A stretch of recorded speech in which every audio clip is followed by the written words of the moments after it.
Well, thank you very, very much. I'm not usually alternatively abled, but I kind of hit a curb last night in Shoreditch the wrong way, pulled a hamstring, and I tell you, if you're in Shoreditch at midnight on Saturday and you end up sitting on the sidewalk, you run into a lot of interesting people. So, thank you very much for coming out. I'm going to tell you a little about Ben & Jerry's and how it grew and the crazy situation that we find ourselves in right now. So, as you know, there's a whole lot of weird shit going on in the world today. It's a critical time for our global society, and Ben & Jerry's actually has a role to play.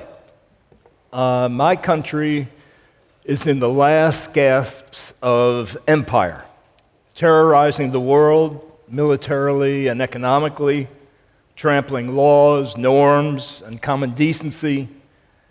We're led by Donald Trump, a man who displays a callous, heartless disregard for regular, everyday people, and especially those who are suffering.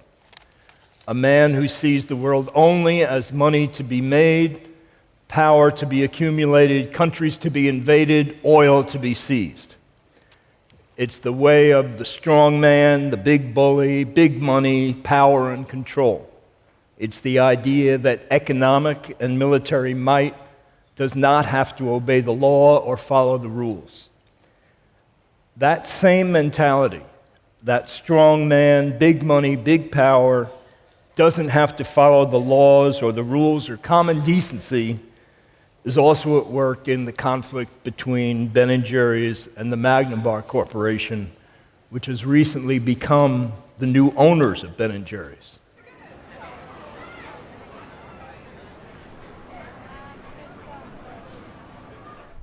Allow me to begin at the beginning. Jerry and I met in 7th grade gym class. We were the two slowest, fattest kids in the class. We went through high school together, went to college. I dropped out of college. He went 4 years straight in pre-med, and he couldn't get into med school. I tried to become a potter, selling pottery, and nobody would buy it. So we were both failures. And we were 26.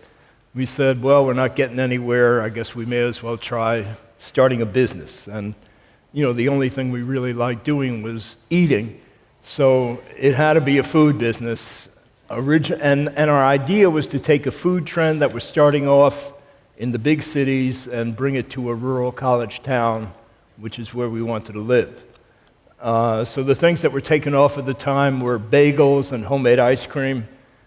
We were going to do bagels, but the equipment was too expensive, so we figured ice cream had to be cheaper, and that's how it ended up doing that. And, we didn't know how to make ice cream. We learned how to do it from an actual correspondence course. This was back in the days before email. It was snail mail, and, you'd get an instruction manual mailed in, and then you'd have to take a test at the end of every chapter and mail them back to your professor.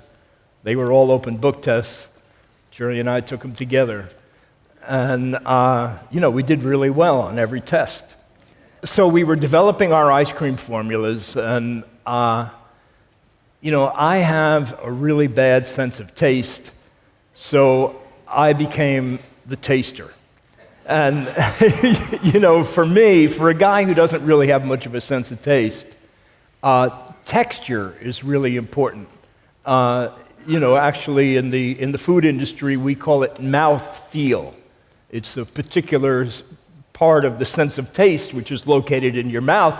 And for me, what I need in ice cream is the contrast between the smooth, creamy ice cream and big, crunchy chunks. So that's why it is the way it is. So in 1978, we started in this converted gas station. We had $4,000 apiece to invest in the business. We had no plan to become anything more than just that one homemade ice cream shop. And, our idea was that we wanted our business to be a community-based business. We didn't really know what that meant. We wanted to run our business the way regular, everyday people walking down the street would like to see a business run. And, from the beginning, it was an artistic success. People loved the ice cream. There were lines out the door, but we weren't making any money. We were breaking even. We were using, at the time, there was a crisis of family farms, family dairy farmers going out of business, so we made sure that all of our milk and cream came from Vermont family farmers to try to help them out. We produced a lot of community celebrations, a little smaller than South by Southwest, but in the park across the street, we had stilt walking races, and three-legged races, and sack races, and apple peeling contests, the longest peel wins, and frog junking contests. Jerry's girlfriend caught all these frogs and brought them over, and we started racing them. We were very active supporters of the gay and lesbian community from the very beginning. But we discovered that the reason why we weren't making any money was that we were over-scooping. Ice cream is like one of the few food products that are portioned right in front of the customer. Normally, most every food product at a restaurant or whatever is portioned in the back room and where they got scales. And so, you're scooping ice cream for people, and you get a lot of positive reinforcement for a really big scoop. And, we couldn't help ourselves. So, we broke even the first year, the second year, and then we said, well, all we need to do is sell more ice cream the second year and we'll make money, and we broke even again. Doubled our sales, but still broke even.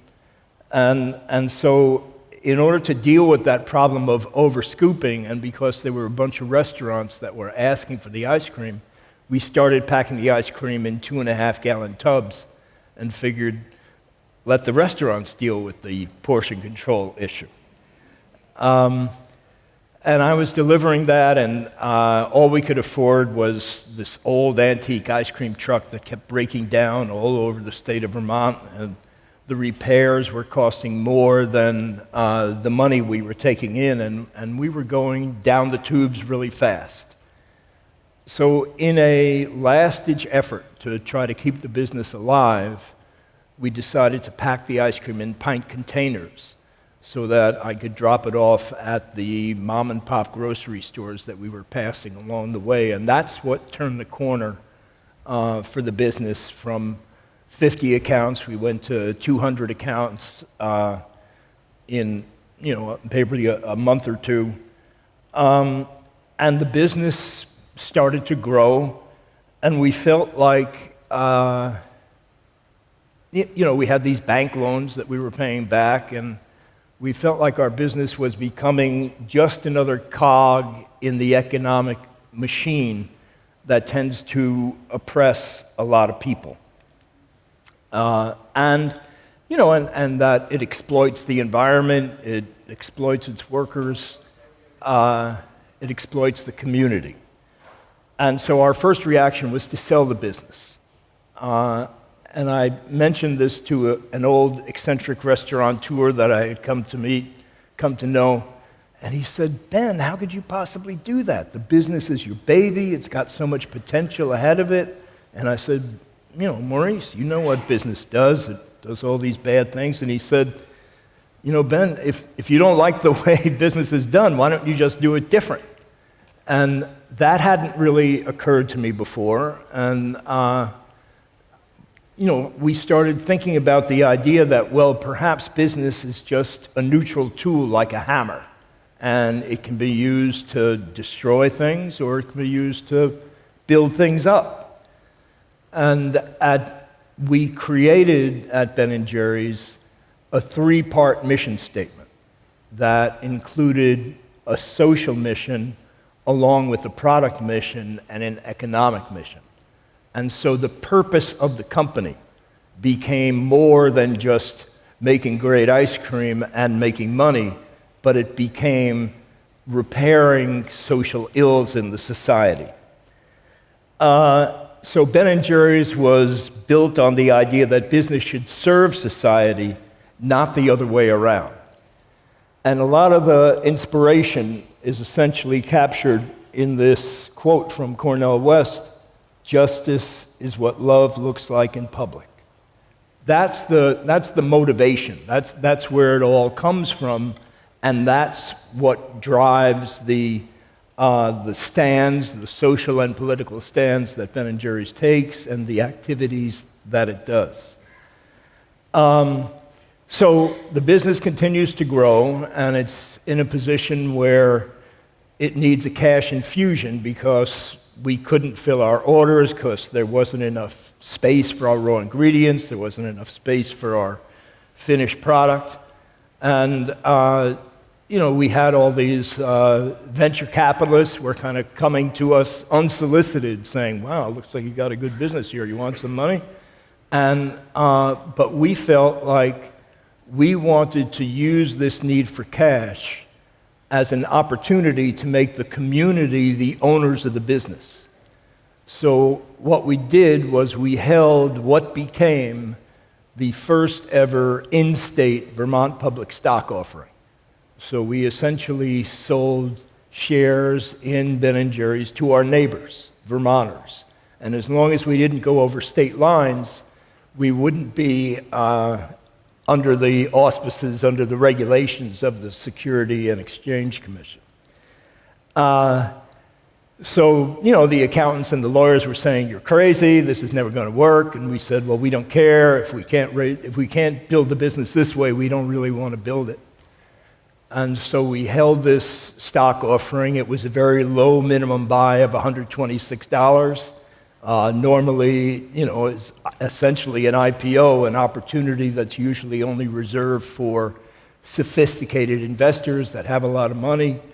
And by the end of the offering, we sold it out, and 1 out of every 100 Vermont families became an owner of Ben & Jerry's. So the company continues to grow, and we entered our first major market, which was Boston. And because we were entering our first major market, we decided to do our first TV ad. We could only afford 10-second ads on late night TV, Star Trek reruns, actually.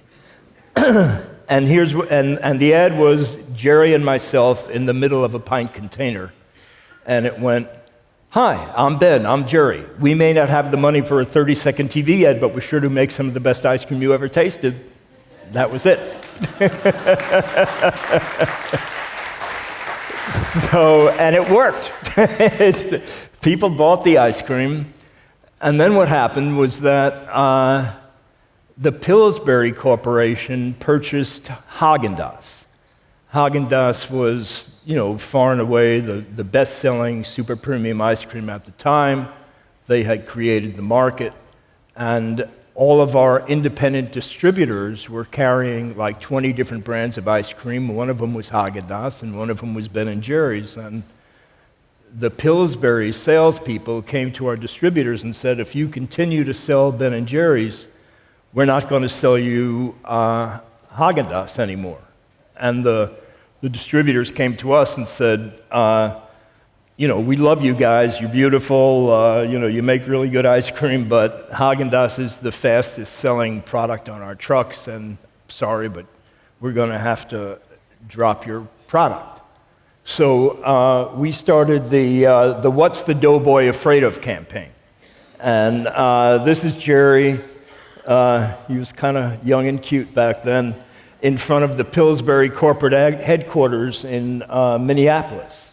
And so he was a one-man picket and didn't really get anywhere. And we flew signs over the sports stadiums in Boston that said, "What's the Doughboy afraid of?" We had these signs on the sides of the buses that had these two pudgy white hands coming out from behind the sign, squeezing this pint of Ben & Jerry's, saying, "Don't let Pillsbury's dollars strangle Ben & Jerry's ice cream. What's the doughboy afraid of?" And, and that we weren't really getting anywhere. And then we decided, who really cares if Ben & Jerry's goes down the tubes? And we figured it was our customers. So we started putting a sticker on the side of the containers with an 800 number. 800 numbers were new at the time.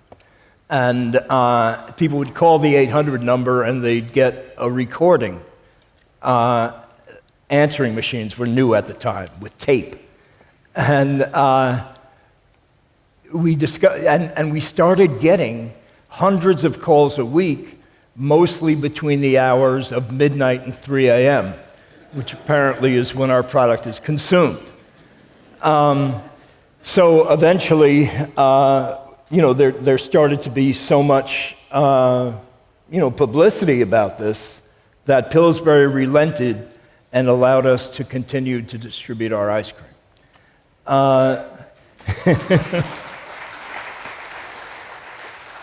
Then,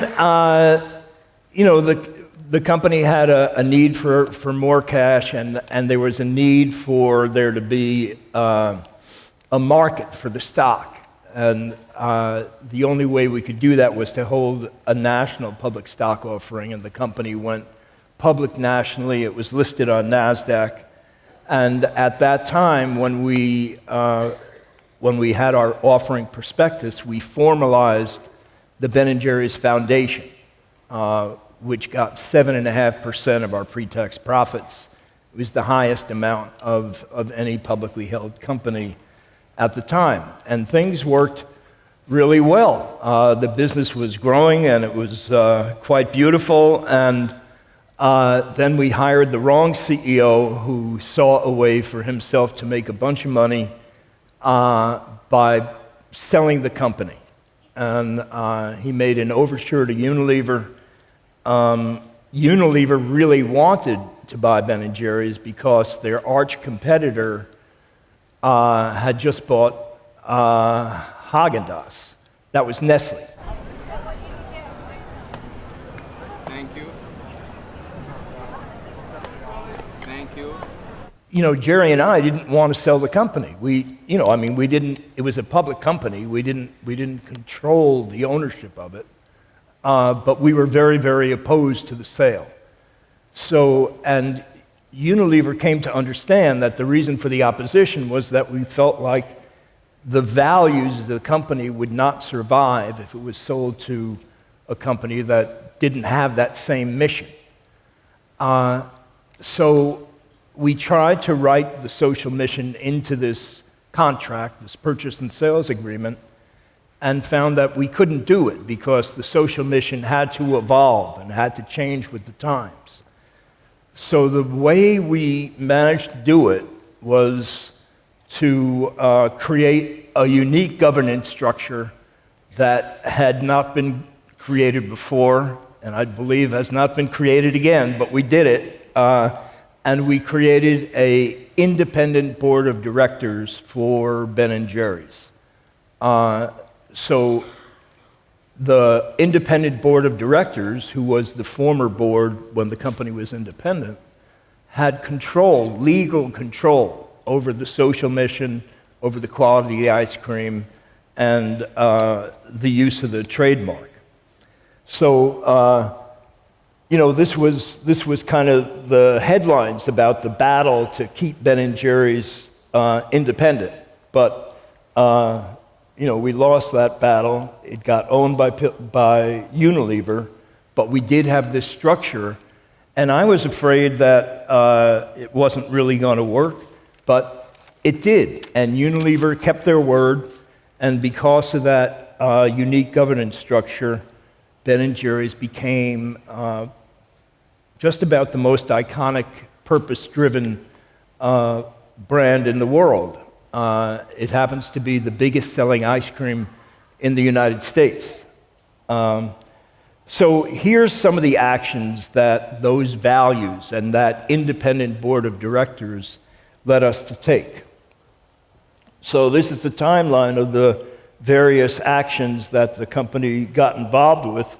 The first was calling on the president by name and Congress not to go to war in Iraq. Then there was an effort before the end of the Cold War to devote 1% of the Pentagon budget to peace through understanding activities between the US and the Soviet Union. And a little after we did that, the Cold War ended. And then there's Hubby Hubby, that was about gay marriage. Yes Pecan was celebrating Barack Obama. Occupy was supporting the Occupy movement. Save the Reefs in Australia, very active environmentally, and working on legalization of cannabis, Black Lives Matter, and resisting the first Trump administration. And then, the thing that really I'm most proud of is the statement that Ben & Jerry's came out with after the murder of George Floyd. We must dismantle white supremacy. I believe the most powerful statement that any company took at that time. And so what Jerry and I began to understand is that there's a spiritual aspect to business just as there is to the lives of individuals. As you give, you receive. As you help others, you're helped in return. As your business supports the community supports your business. It's a spiritual thing. You can't really prove it, but I think that Ben & Jerry's is living proof of it.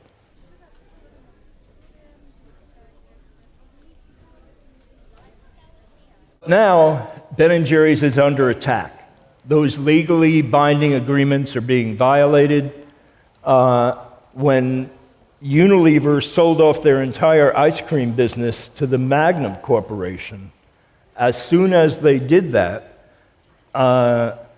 despite being contractually obligated to uphold that acquisition agreement and the independent board that had all that power, the Magnum Corporation wasted no time firing the CEO and neutering the social mission and dismantling the independent board.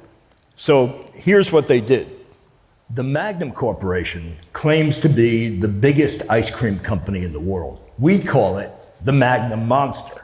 It owns over 100 ice cream brands, and I've stuck a few of them on here for easy recall. Yasso, Klondike, Magnum, Popsicle, Breyers. Now, something that you might notice in common about all these brands is that they ain't got no heart. They ain't got no activist social mission. They ain't got no soul. And that's just the way the Magnum Monster likes them. No soul, no problems. No social mission, no controversy. And here is the independent board, the soul of Ben & Jerry's, the keepers of the flame, the guardians who have legal authority over Ben & Jerry's activist social mission and the quality of our ice cream. And here's CEO Dave. Dave is a 30-year Ben & Jerry's employee who worked all the way up from tour guide. He respected the authority of the independent board, but Magnum told him not to listen to the board. Dave said he was required by the agreement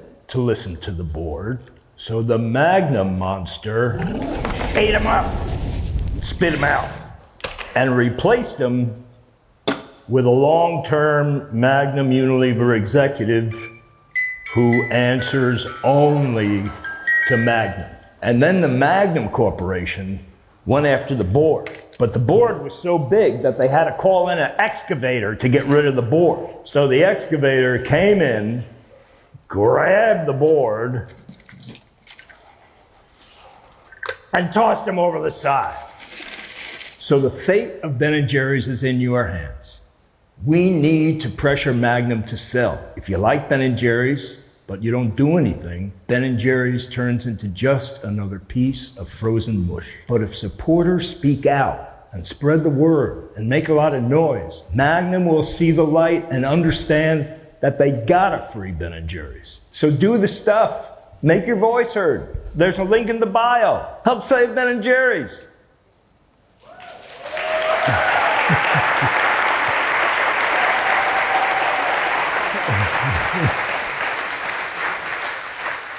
So I think that is the key to the success of Ben & Jerry's social mission, that we've been able to talk about serious concerns in somewhat of a lighthearted manner, so it's not too heavy.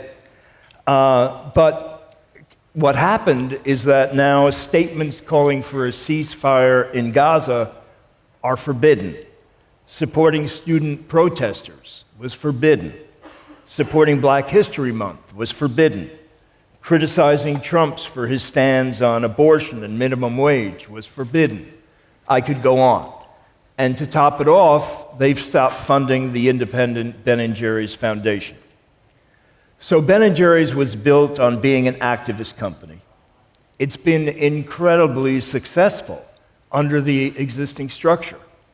Yet the Magnum Corporation is insisting on trying to change it because they don't like owning a company that takes stands that not everyone agrees with. Either that, or they've been Trumpified, or both. And people are pretty upset. The independent directors are suing, the foundation is suing, one co-founder has resigned in protest, and the other one is here before you today. So it's clear to me that it doesn't make sense to be in a relationship where one party needs to be forced by a court to be nice to you. So I've been trying for an amicable divorce, but Magnum doesn't want to let Ben & Jerry's go. They want to change Ben & Jerry's and the unique governance structure. They love the money, but not the mission.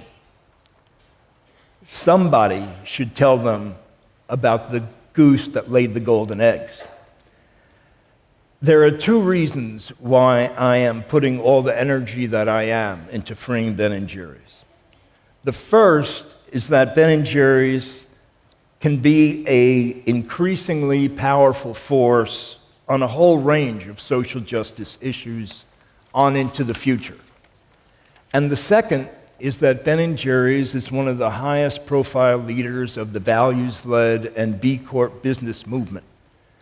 It's now, and ripping the heart out of Ben & Jerry's, or worse yet, proclaiming that watered-down actions are bold social justice initiatives is a huge setback for the entire movement. So the solution is simple. Sell Ben & Jerry's to a group of socially aligned investors that we've assembled who actually support the social mission and want it to thrive. Restore its independence, let the brand operate as the mission-driven company it was designed to be.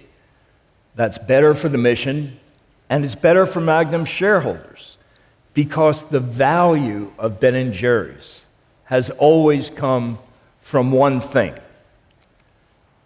and that's authenticity. You know, they measure authenticity, these marketing experts, and Ben & Jerry's is the second most authentic brand in the world, I think, behind Patagonia. And it's authenticity that customers crave. Ben & Jerry's has it, Magnum doesn't. And it's not something that you can hire some ad agency to stick on your brand. It's something that gets built by doing the work for half a century. And when that authenticity disappears, the brand value disappears along with it.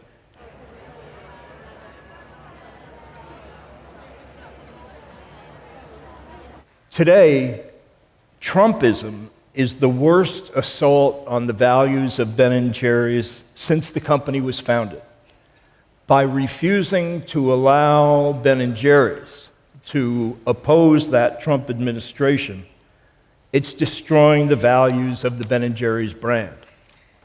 The campaign to free Ben & Jerry's has been gathering quite a bit of momentum. The CEO of Patagonia and Dr. Bronner wrote this supporting op-ed in Fortune magazine. It's been covered by all these different publications. Over 100,000 people have sent letters and petitions to Magnum calling to free Ben & Jerry's. More coverage. And so this is what it comes down to. Here's the up-to-the-minute, hot off the social media press reality. It's actually so hot off the social media press, I'm not quite sure it's even been released yet. So here's the latest. Ben & Jerry's is still being held captive while the Magnum Corporation tries to destroy its heart and soul. Hey, we're all one big family, right? Right. And we own all of you, right? Right. And you're good with that, right? Right. But we have a problem. We could be running a big, beautiful, non-controversial business here, but that damn Ben & Jerry, it keeps getting in the way. It creates problems. All this crap about justice, it's a distraction. We just want to make money. The problem is this little thing inside it. Yeah, it's heart. Hey, I know. We could just get rid of it. Whoa, that's a great idea. Yeah, we don't have hearts. Hey, then it would be just like us. I'm way ahead of here. I present to you the Heart Snatcher 3000. Perfect. It's beautiful. We say we're gonna make its heart better. Ha! But we actually remove it. Ha! They take the horrible heart snatcher over to the pint. No, not the horrible heart snatcher. Things looked really bad for Ben & Jerry's. But just then, the energy of all the people who want to keep its heart and soul alive flooded in. The pint broke the snatcher, but it's still not free. The reality is that the fate of Ben & Jerry's is in your hands. If people say, well, that's just too bad, Ben & Jerry's is going to turn into just another piece of frozen mush. But if people who support Ben & Jerry's raise their voice and tell their friends and spread the word and go to freebenandjerrys.com and send in the letter, Magnum will see the light and finally agree to sell Ben & Jerry's to a group of socially conscious investors that actually love Ben & Jerry's heart and what it's been about for the last half century.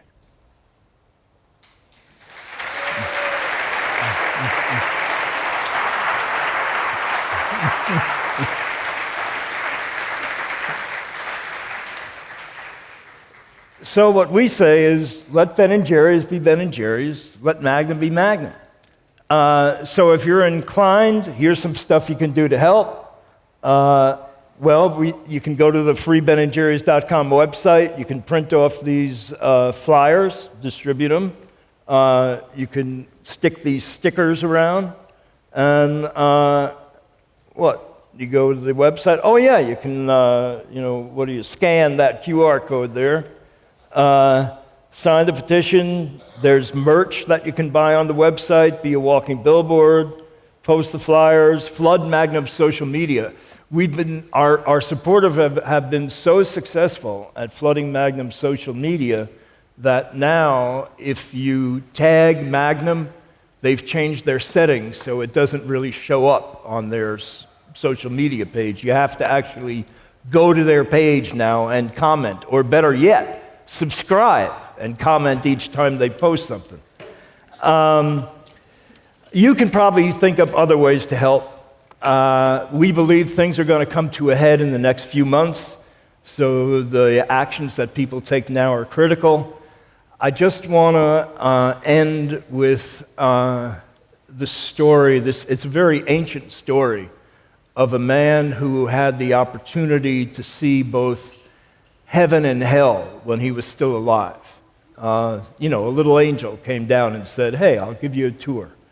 So they first go down to see hell, and there's these two big doors, and they open them up, and he looks inside, and it's this huge banquet hall.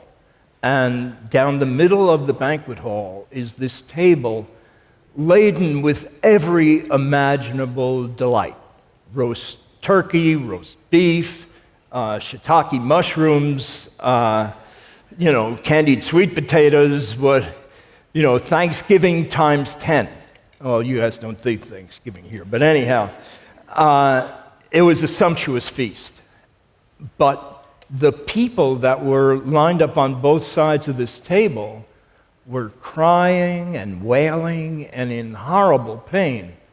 And the guy looks closer, and he sees that the utensils that the people have to eat with, the forks, have such long handles that it was impossible for people to get the food into their mouths. And so, depressed and with a heavy heart, he asked to leave and go see heaven. And so they go on up there, and, two huge doors, they open them up, and it's virtually the same scene. A huge banquet hall, a table down the middle laden with every imaginable delight, people sitting on both sides of the table, and they're happy and rejoicing and singing and having a great time. And they have these same long-handled forks, but he notices that the people in heaven, instead of trying to feed themselves, are feeding each other. So there you have it.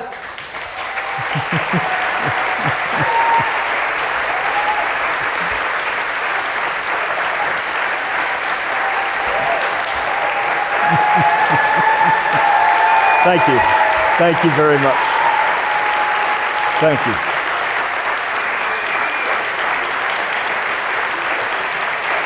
You're beautiful.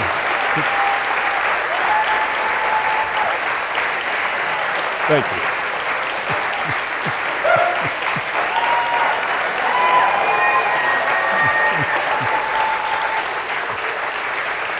Wow.